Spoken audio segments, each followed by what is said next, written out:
Hey hobby friends, your old pal Bo here, the only man on YouTube with a face for radio and a voice for print. I'm coming at you today with a couple things. First we're going to do a little unboxing of this package I just got from Lulu. Heavy, probably about 3 or 4 pounds. And show you a little bit about what's going on my hobby table here. Hobby table first, been painting up a couple of these Mephitic Blight Haulers in the scheme of the 14th Legion, and they're just about ready for weathering. They're looking pretty clean right now. Gotta go over the treads a little bit, and then finish going over the breaks in the armor. I've already done the breaks in the armor on these. Got the shrimpy pink, good pinkness coming through. They're super clean right now. Do some heat effects. Go over this with bronze, and then a sepia, and then some blue and purple, some heat effect, and little dry brushing of some bronze, or pardon me, light gold before the weathering. Gonna be doing some moosh with some brown black, dig some dirt in, and then the bases. And I've got some of these Cobalt Keep magnetized bases we're going to be doing for those. I've got 4 because they come in packs of 2. And I do have a third one of these eventually, a third Mephitic Blight Hauler. And then hopefully we'll get some of this on camera for maybe for Mini Warbucks Challenge for September. I've got a crap ton of Plague Marines that are just starting to get the base coats. Did that with dry brushing, and I've just got this probably 20 of them on the hobby table right now, along with some characters, some Terminators, some converted possessed. All right, on with the unboxing. Convenient pull tab here. Let's see how well this works.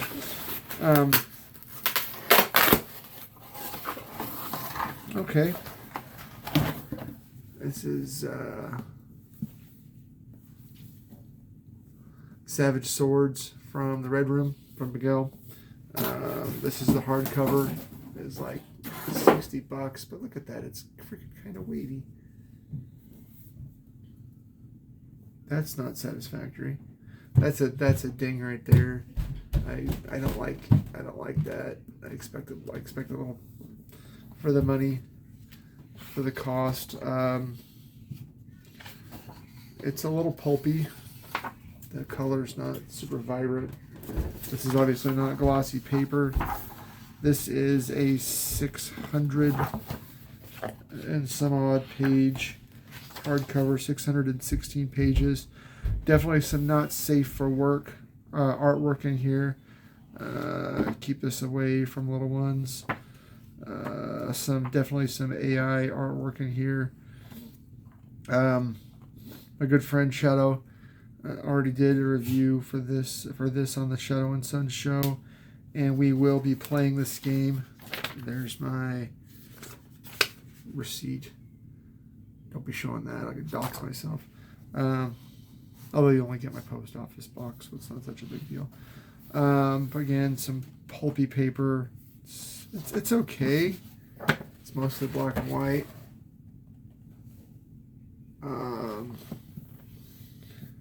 It's a super dense book.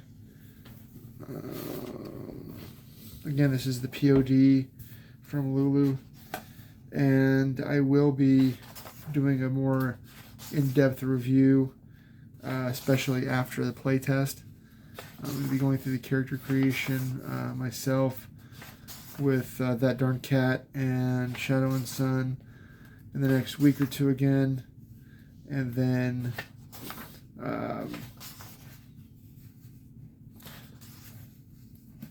this is really good because, like a lot of the stuff in the Red Room, they don't pull any punches. It's definitely not baby cakes. It's not for kids. It deals with a lot of adult themes. It recognizes, there's a chapter called History and Sufferings at the back of the book, and it recognizes that the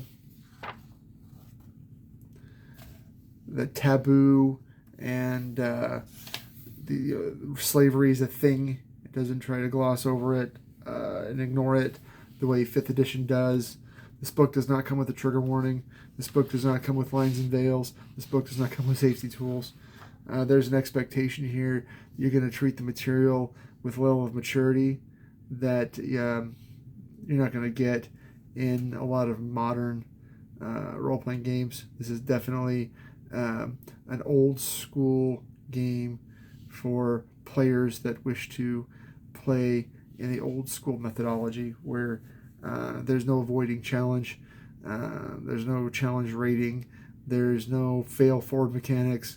If you screw up, there's a very good possibility that you'll be rolling up a new character in about 5 minutes. Luckily, we'll go over some of the character creation stuff once you get the life path stuff figured out. Making a character, the hardest thing is rolling up your ability scores and assigning them, really. But it does, let's see, a chapter or setting on debauchery, slavery, homosexuality and its taboos, the business of prostitution, drugs, disease and plague, slavery, torture. Slavery is the foundation upon which many kingdoms build their power. Enough said. Torture is an accepted reality in many parts of the known world. Sexual inequality, racial inequality, warfare, slavers, escaping from slavers. There's some plot hooks in the back. I'm not going to be reading the plot hooks because I'm probably not going to be running the game for a long time. It's both a world book and a bit of a source book, and of course a player's handbook, all in one volume. I do wish it was divided into maybe 3 books, maybe a player's book, a world book, and then an adventure book, or a D&D a DM's guide. But beggars can't be choosers. Again, right now, it's a glued spine. It's not fancy. It was like $60 and change.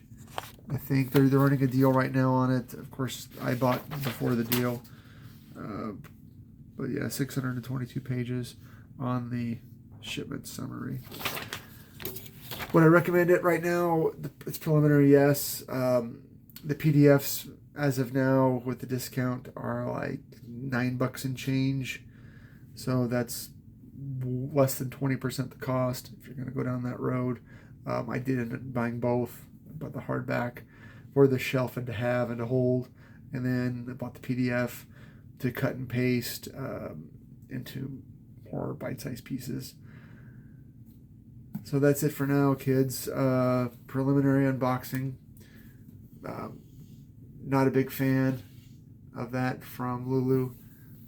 It is what it is. There's really nothing I can do about that. That's the market lack of quality in the 21st century.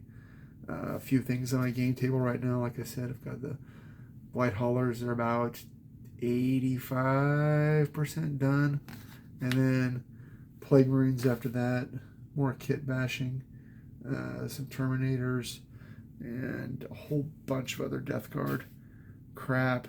Hopefully I can get to for the month of September. Some kit bashing. Working on the old metal Nurgle Demon Prince with an alternate sculpt arm. This from another demon, but it's in scale. It fits. It's fine. That's what's on my table right now. That's the things to hope to get done. I've got some other minor reviews coming on the games, the War Games Atlantic, Weird War, Accessory Sprue, and War Games Atlantic's Beat the Wargamer, Dead Animal Bits. Hopefully they're going to go and be some some flavor, add some flavor to this Death Guard army. But yeah, look forward to more of this and some reviews after playtesting. That playtesting is going to be in the next 2 or 3 weeks for sure. And hopefully have a regular game for the next little bit. Everyone so far in our group is really excited to be playing this and to try it. So that's it. Hope you have a great week. And as always,